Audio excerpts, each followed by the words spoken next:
先輩ジャパニーズカフェへようこそ。猫先輩です。今日も日本の暮らしに聞く日本語、一緒にやっていきましょはい、ゴリ先輩です。よろしくお願いします。う。あれ、なんだか今日は元気がないね。どうしたの？実はこの間、銀行で口座を作ろうとして、見事に追い返されちゃって。口座開設ね。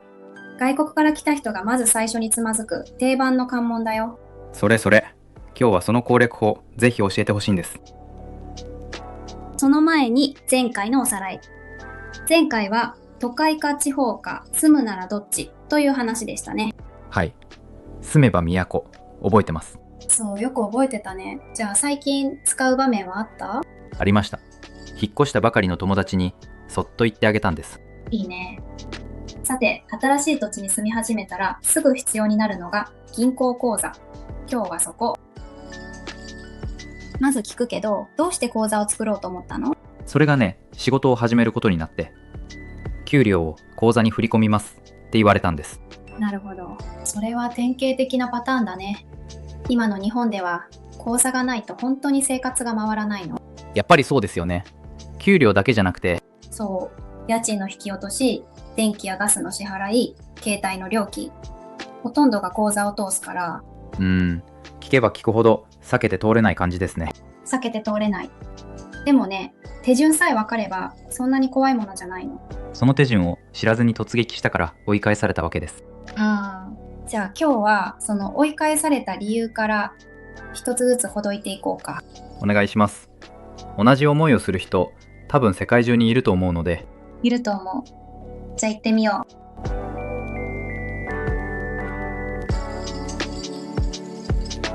まず聞きたいのは、私来日してすぐ銀行にいたんです。それがダメだった？それがまさに原因の一つ。多くの銀行はある程度の期間、日本に住んでいることを前提にしているの。着いたその日はまだ住んでるとは言えないんですか？気持ちは住んでる。でも、制度の上ではね、住所がまだ登録されていないでしょう。まず大事なのは住民登録。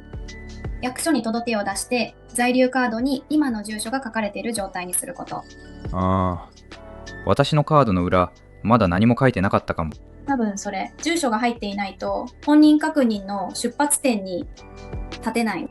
じゃあ順番は、まず役所、それから銀行。その順番。引っ越したら決められた期間内に住所を届け出る。これが全ての土台になるの。窓口の人が、何か月ですかってしきりに聞いてきたんです。あれは何？それはね、滞在の長さを確かめてたの。多くの銀行は6ヶ月以上日本にいる人を基準にしているから。6ヶ月。結構長いですね。長いよね。6ヶ月に満たないと制度の上では非居住者という扱いになることがあるの。非居住者。住んでないってこと？ざっくり言うと、生活の拠点がまだ日本に定まっていない人という意味。なるほど。短期の予定だと銀行も慎重になると。そういうこと。だから在留期間がある程度残っていることが地味に効いてくるの。じゃあ6ヶ月に満たない人はもう口座を諦めるしかない？諦めなくて大丈夫。普通の口座は難しくても別の形が用意されていることがあるの。本当？非居住者向けの円預金という口座。使える機能には制限があることが多いけどね。制限？例えばどんな？細かいところは銀行によって違う。だから自分の状況を窓口で正直に話して相談するのが一番なの。正直に話す。隠さない方がいい？絶対に隠さない。滞在の予定や仕事のことを正直に伝えると、向こうも会う方法を探してくれるから。そもそも銀行ってたくさんありますよね。どこを選べばいいのかわからなくて。大きく分けると3つ。郵便局の銀行、大きな銀行。それから店舗を持たないネット銀行。店舗を持たない。それ、近所に支店がないってことですか？そう、申し込みも残高の確認も全部スマホの中で完結する。窓口に並ばなくていいの。それは楽そう。でも最初の一つはどれがいいんでしょう？迷ったら郵便局のあの銀行が無難なことが多いの。全国どこにでも窓口があるしね。郵便局ならどの町にもありますもんね。郵便局のあの銀行はね、外国から来た人にも比較的優しいと言われているんです。なるほど。優しいというのは書類が少なくて済むとか？それも一つ。基本は在留カードがあれば話を進めやすい。手続きの入り口が広いの。入り口が広い。いい言い方ですね。それに現金を引き出せる機会が街のあちこちにあるのも地味に助かるの。ふむ。じゃあ最初の一歩としてはかなり心強い。心強いと思う。ただし最終的な条件は変わることもあるから、最新の案内は必ず自分で確かめてね。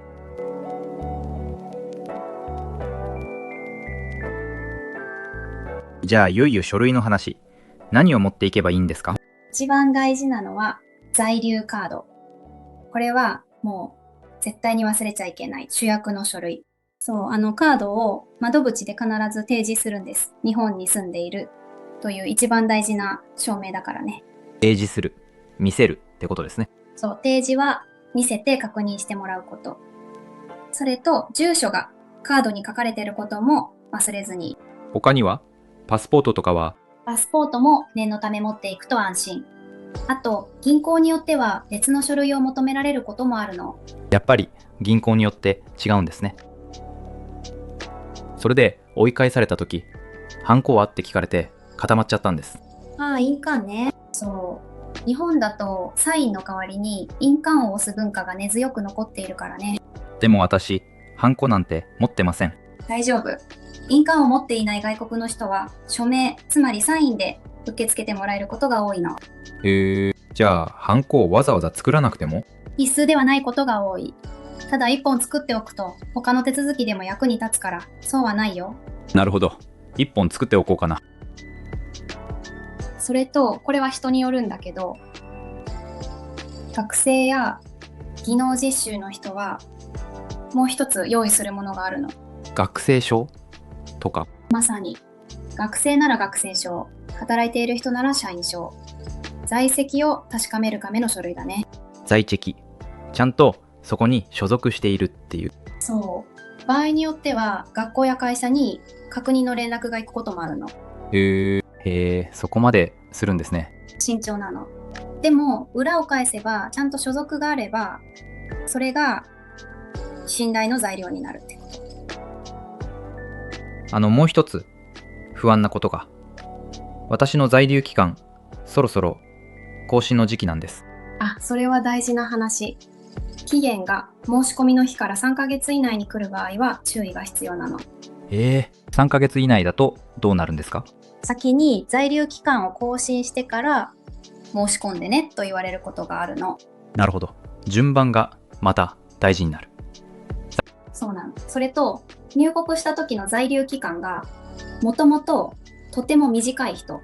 短いと作れない？在留カードがまだ交付されていないごく短期の人は口座を作れないこともあるの。だからまずは在留の足元を固める。じゃあ書類が揃ったとして窓口では実際どんな流れなんですか？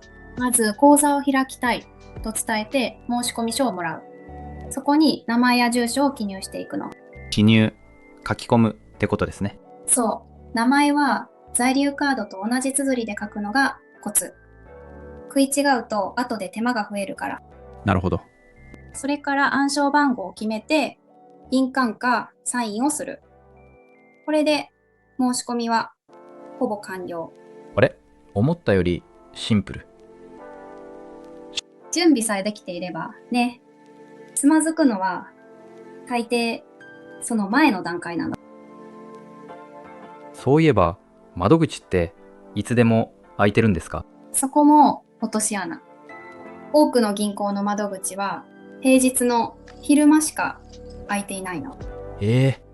土日は？土日や祝日はお休みのことがほとんど。夕方には閉まってしまうところも多いの。じゃあ仕事をしてる人はいつ行けば？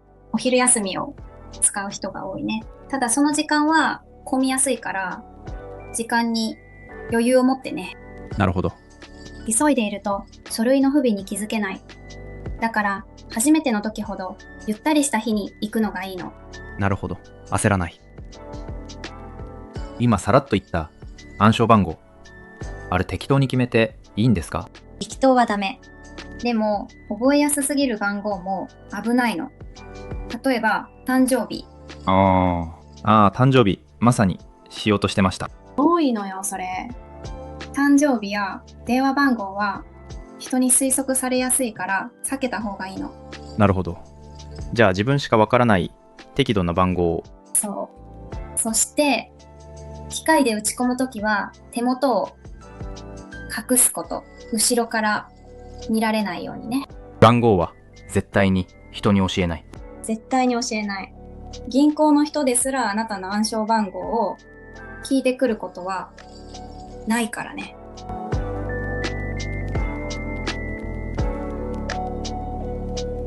無事に申し込めたら何がもらえるんですか？代表的なのが2つ。通帳とキャッシュカード。そうなんです。記帳すると入金や出金の記録が1行ずつ印字されていく。あれが意外と便利でね。記帳。機械に通帳を入れるやつ。そう、それ。お金の流れが紙で残るから家計を見直すのに便利なの。で、もう一つがカード。そう。カードを使えば機械でいつでもお金を引き出せる。これがキャッシュカードだね。通帳で見る。カードで出す。うまくまとめたね。最近は通帳を持たないという選び方も増えてきているけどね。そのカード、その日にすぐもらえるんですか？そこが落とし穴。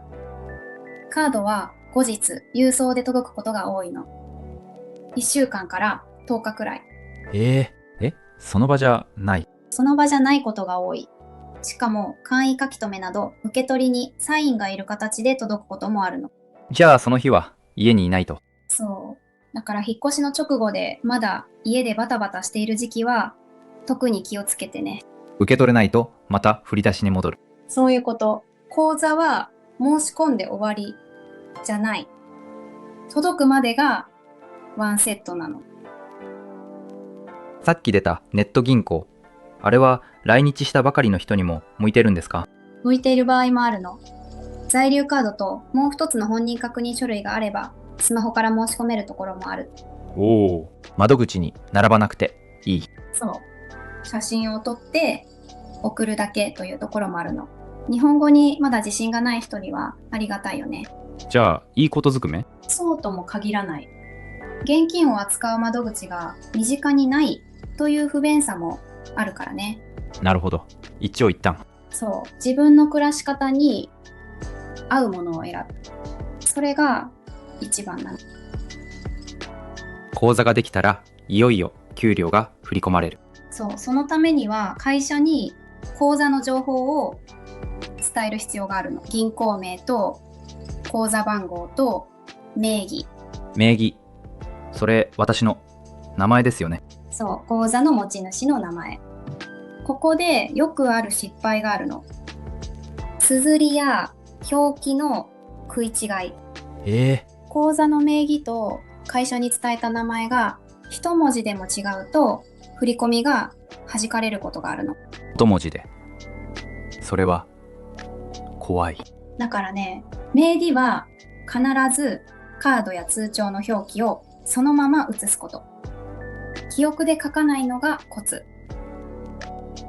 毎月の家賃とか電気代、あれも口座から自動で引かれるんですよね。そう。それを口座振替というの。一度設定しておけば毎月勝手に支払われる。なるほど。便利。でも設定はどうやって？申し込み用紙に口座の情報を書いて出す。これも暗証番号や印鑑がいることがあるの。一つ注意点は？残高ね、引かれる日に口座のお金が足りないと支払いができなくなるの。残高。口座に残ってるお金のこと。そう。だから引き落としの日の前にはちゃんと入れておく。これも暮らしのリズムになるの。じゃあ口座を中心に1ヶ月のお金はどう動くんですか？イメージはね、給料日にお金が入る。そこから家賃や光熱費が順番に引かれていくの。入って出ていく。そう。だから給料日と引き落としの日を把握しておくと安心なんだ。なるほど。引き落としの日ってバラバラ？バラバラなことが多いの。だから通帳やアプリでいつ何が引かれるかを時々見ておく。見ておかないと気づいたら残高がギリギリ。そうなりがち。お金の流れをつかむ。これが暮らしを安定させる第一歩なの。お金を出す時の機械。あれにも何かコツが？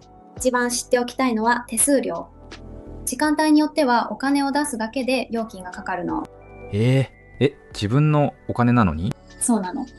夜や休みの日、それからよその銀行の機械を使うと手数料がつくことが多いの。そうなんです。じゃあ出すなら平日の昼間？そう、自分の銀行の機械でね。塵も積もれば。で、手数料も年間にするとバカにならないから。ふむ。手数料侮れない。お金を出す話は聞きました。じゃあ入れるときは？入れるのも機械でできるの。現金を入れて自分の口座に預ける。これが入金ね。預金とは違うんですか？似てるけどね。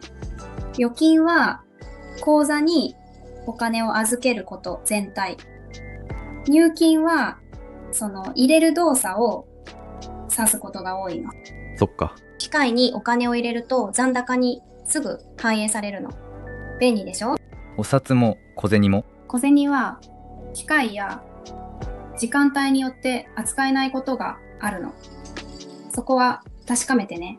細かい違いがあるんですね。逆に誰かにお金を送りたいとき、あれは振り込みでしたっけ？そう、振り込み。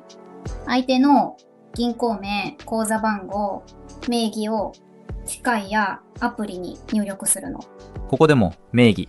ここでも名義。一文字でも違うと届かないか戻ってきてしまう。だから送る前に必ず確認。それと振り込みにも手数料がかかることが多いの。アプリからだと安く済む場合もあるけどね。急いでないときはアプリでゆっくり。慌てて間違った口座に送ると取り戻すのが大変だから落ち着いてね。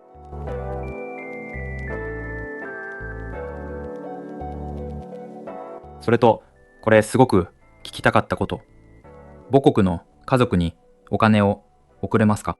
送れるの。海外送金といってね。日本の口座から外国の口座へお金を届けられる。どこでできるんですか？銀行の窓口や専門のサービスがあるの。ただし手数料や為替のレートが関わってくる。為替。お金を交換するときの割合。そう。同じ金額でも送る方法で手元に残る額が変わるの。だから何社か比べるのがコツ。なるほど。それと何のために送るか聞かれることもあるの。これも正直に答えれば大丈夫。家族に送るだけでもちゃんと確認されるんですね。ここでどうしても伝えておきたい大事なことがあるの。なんか急に真剣な顔。自分の口座やカードを他の人に売ったり譲ったりするのは絶対にダメ。これは犯罪なの。売る？そんな話あるんですか？あるの。お金になると誘ってくる人がいる。でもそれに乗ると犯罪に加担することになるの。知らずに巻き込まれることもあるから怖いの。だから口座は必ず自分で使う。人に貸さない、売らない。これだけは絶対。これはしっかり覚えておきます。さっきの犯罪の話につながるんだけど、もう一つ気をつけてほしいことがあるの。何ですか？銀行を名乗のメールや電話、暗証番号やカードの番号を聞き出そうとしてくるの。人工のふりをして？そう。本物そっくりの画面に誘導してくることもある。でも本物の銀行は番号を聞いてこないの。さっき言ってましたね。そう。だからメールの中のリンクは安易に押さない。不安なら自分で銀行に確かめる。鵜呑みにしない。鵜呑みにしない。あなたのお金を守るのは、最後はあなた自身の慎重さなの。もしカードをなくしたら、落としたらどうすれば？すぐに銀行に連絡してカードを止めてもらうの。これが何より先。止める。使えなくする。そう。誰かに拾われて使われる前にね。連絡先は通帳や銀行の案内に書いてあるの。じゃあ連絡先は別の場所に控えておくと安心。賢い。カードと一緒にしまわないこと。なくしたとき一緒に消えちゃうからね。なるほど。落ち着いてまず止める。それから再発行を頼む。順番を覚えておいてね。ついでにもう一つ。通帳とカードと暗証番号は別々に保管するのが鉄則なの。一緒だとまずい。3つが揃うと他人でもお金を引き出せてしまうからばらしておくの。なるほど。卵を一つのカゴに盛らない。うまい例え。暗証番号はできればどこにも書かずに覚えておくのが一番なの。覚えるのが一番安全。そう。便利さと安全はいつも隣り合わせ。少しのひと手間が自分を守るの。最後に、もし引っ越したり国に帰ったりするときは、口座はどうすれば？引っ越して住所が変わったら銀行にも住所の変更を届け出るの。これ忘れがちなの。役所だけじゃない。そう。届かない郵便が出てくると後で困るから。そして国に帰るときは口座を解約する。閉じるってことですね。そう。使わない口座をそのままにすると思わぬトラブルの元になることもあるの。立つ鳥跡を濁さずでね。最初から最後までちゃんと面倒を見る。今日はたくさん教わりました。最後に心構えみたいなものありますか？あるよ。一番は余裕を持って動くこと。締め切りに追われてからでは遅いの。なるほど。給料日や家賃の支払いから逆算して早めに口座を用意しておくの。早めに動く。そう。それにわからないことはその場で聞いていいの。恥ずかしいことじゃないからね。聞くは一時の恥。まさに。一つずつ確かめながら進めば外国の人でもちゃんとたどり着けるの。勇気が出ました。じゃあ今日のキーフレーズをちょっと整理してみようか。今日のフレーズは手続きを踏む。手続きを踏む。踏むって足で踏むの？踏む？同じ字なの。でもここでは決められた順番を一つずつきちんと通っていくという意味。今日の話まさにそれでしたね。そう。役所で住所を届けて書類を揃えて窓口で申し込む。この順番を手続きを踏むというの。もう一回言ってもらってもいいですか？いいよ。手続きを踏む。順番を飛ばさずにきちんと進めること。使うとしたらどんな場面で？例えば、焦らず手続きを踏めば必ず開けますよ。手順を守れば大丈夫という励ましにもなる。いい言葉だ。近道をしない。そう。近道をせず手続きを踏む。それが結局一番の近道になることも多い。じゃあ練習。今日のフレーズを声に出して言ってみよう。はい。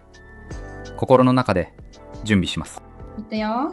3、2、1。手続きを踏む。今日は銀行口座の解説を最初から最後まで見てきました。正直、今日の話を最初に聞きたかったです。でも、つまずいた人ほど強くなるの。次はきっとうまくいくよ。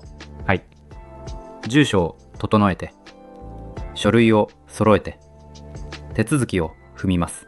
その息。皆さんも自分が申し込む銀行の最新の案内を必ず確かめてね。それじゃあ今日も最後までありがとう。またここで会いましょう。